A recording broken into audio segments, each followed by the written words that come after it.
Hello everyone, स्वागत है आपका अपने यूट्यूब चैनल बीएड कोर्स में।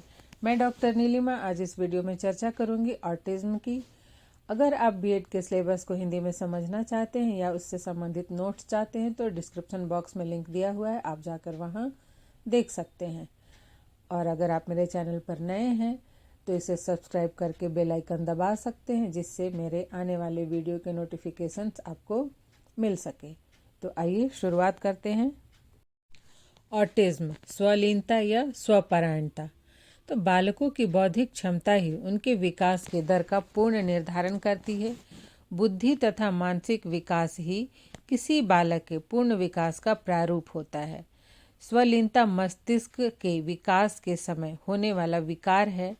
इसमें बालक की मानसिक स्थिति का विकास होते हुए भी पूर्ण विकास नहीं होता है। यह बीमारी साधारणतः 12 से 18 माह तक पहचान में आ जाती है और इन बालकों की पहचान करना अत्यंत ही सरल होता है। जैसे कहते हैं ना कि बालक का जितना अधिक बौद्धिक विकास होता है वो अपनी बुद्धि के अनुसार ही, उसके आधार पर ही वह अपने सारे कार्य करता है। चाहे पढ़ना लिखना, किसी भी क्षेत्र में आगे जाना हो तो वह अपनी बुद्धि का ही इस्तेमाल करता है। ऑटिज्म को मेडिकल भाषा में ऑटिज्म स्पेक्ट्रम डिसऑर्डर कहा जाता है। यह विकास संबंधी विकार है। ऑटिज्म एक ऐसी स्थिति है जिसे पीड़ित व्यक्ति का दिमाग अन्य सामान्य लोगों की तुलना में अलग तरीके से काम करता है। अब हम देखते हैं ऑटिज्म के प्रकार। ऑटिज्म 3 प्रकार का होता है। नंबर 1 है आर्टिस्टिक डिसऑर्डर, जिसे क्लासिक ऑटिज्म भी कहा जाता है। यह ऑटिज्म का सबसे आम प्रकार है। इससे ग्रसित लोगों को सामाजिक व्यवहार एवं अन्य लोगों से बातचीत करने में मुश्किलें होती हैं। साथ ही असामान्य व्यवहार, बोलते समय अटकना, हकलाना, रुक रुक कर बोलना और बौद्धिक क्षमता में कमी देखी जाती है। दूसरा जो प्रकार है ऑटिज्म का वो है अस्पेरेगर सिंड्रोम। यह डिसऑर्डर का सबसे हल्का रूप माना जाता है। इससे पीड़ित व्यक्ति कभी कभार अपने व्यवहार से भले ही अजीब लग सकते हैं, लेकिन कुछ खास विषयों में इनकी रुचि बहुत अधिक होती है। इन्हें सामाजिक व्यवहार से जुड़ी कोई समस्या नहीं होती है। थर्ड है परवेसिव डेवलपमेंट डिसऑर्डर। आमतौर पर इसे ऑटिज्म का प्रकार नहीं माना जाता है। कुछ विशेष स्थितियों में ही लोगों को इस डिसऑर्डर से पीड़ित माना जाता है। अर्थात ये जो 3 प्रकार है ऑटिज्म के, इसमें जो सबसे पहला प्रकार है आर्टिस्टिक डिसऑर्डर, ये सबसे गंभीर रूप का है। इसमें जो बालक या व्यक्ति का विकास है वो ज़्यादा प्रभावित होता है, उसमें विकार ज़्यादा मात्रा में देखने को मिलते हैं।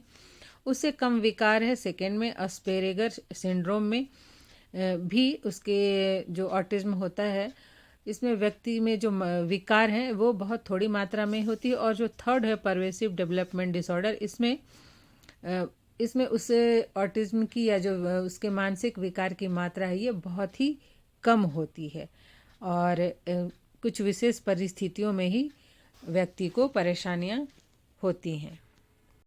अब हम देखते हैं कि ऑटिज्म के क्या कारण हैं, क्या कारक हैं।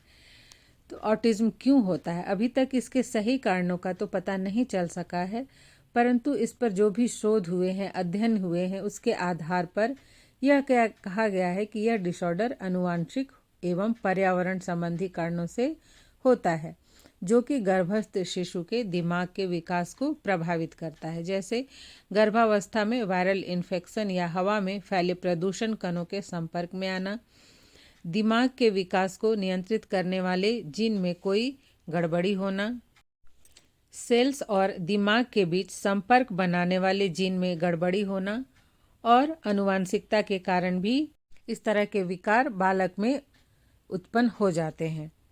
नेक्स्ट है बच्चे का समय से पहले पैदा होना। जो प्रीमेच्योर बेबी होते हैं 7 मंथ में, 8 मंथ में जिनका जन्म हो जाता है, वैसे बच्चों में भी ऑटिज्म होने की संभावना बनी रहती है।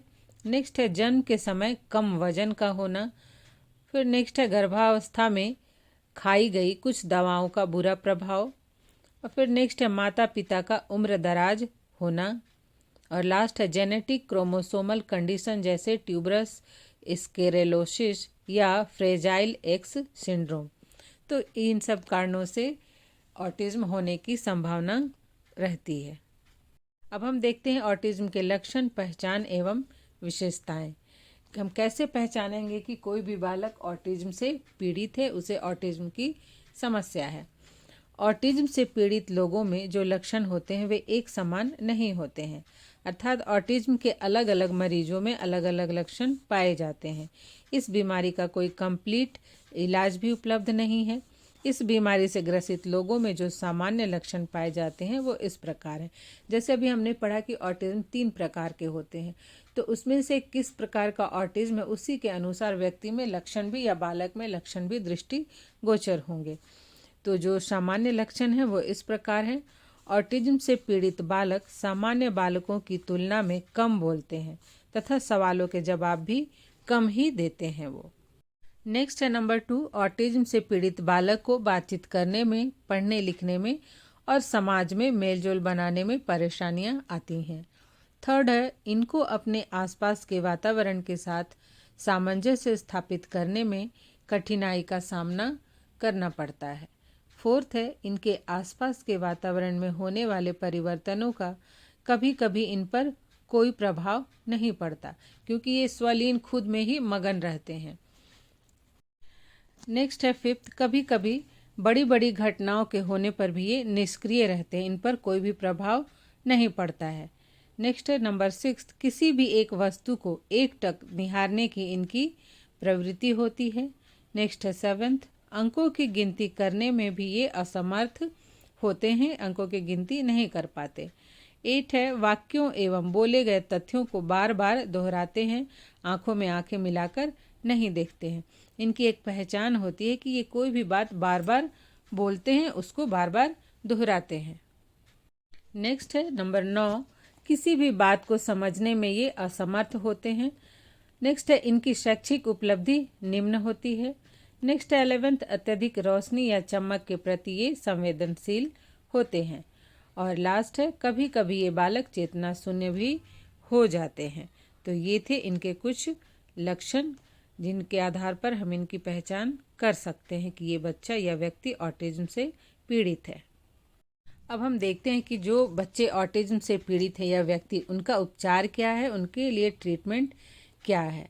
तो ऑटिज्म जो है यह एक जटिल अवस्था है।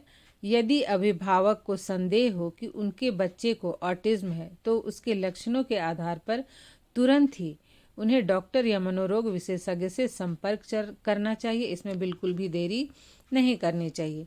नेक्स्ट है, बच्चे के बड़े होने तक या उसके निदान होने तक प्रतीक्षा नहीं करनी चाहिए। बच्चे के इलाज के लिए, उसके प्रशिक्षण के लिए प्रयत्नशील हो जाना चाहिए। नेक्स्ट है नंबर 3, बच्चे की सहायता का रास्ता ऑटिज्म को समझने में तथा उन अनूठे रास्ते में है जो कि बच्चे जाहिर करते हैं। तो जो बच्चे ऑटिज्म से पीड़ित होते हैं उनमें भी कुछ विशेष खूबियां, कुछ व्यवहार कौशल पाए जाते हैं, उसे समझना चाहिए और बच्चे के मानसिक स्थिति को समझना चाहिए और उसके आधार पर ही उसके प्रशिक्षण की व्यवस्था करनी चाहिए, उसे प्रशिक्षण देना चाहिए, उसे उसके कार्यों में सहायता करनी चाहिए। नेक्स्ट है, ऑटिज्म से प्रभावित बच्चा सीख सकता है, उन्नति कर सकता है यदि समय रहते राष्ट्रीय न्यास या उसके द्वारा स्थापित संस्थाओं से सलाह ले। तो राष्ट्रीय न्यास एक संस्था है जो ऑटिज्म से पीड़ित बच्चों के लिए क्या कार्य करती है।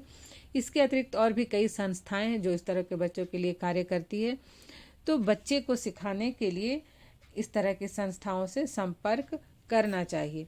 नेक्स्ट है, ऑटिज्म प्रभावित बच्चे की उचित शिक्षा दूरगामी अवसर को बढ़ाने में महत्वपूर्ण योगदान दे सकती है। अर्थात बच्चे की मानसिक योग्यता के अनुसार, उसके सीखने की योग्यता के अनुसार उसके लिए उचित शिक्षा की व्यवस्था भी करनी चाहिए।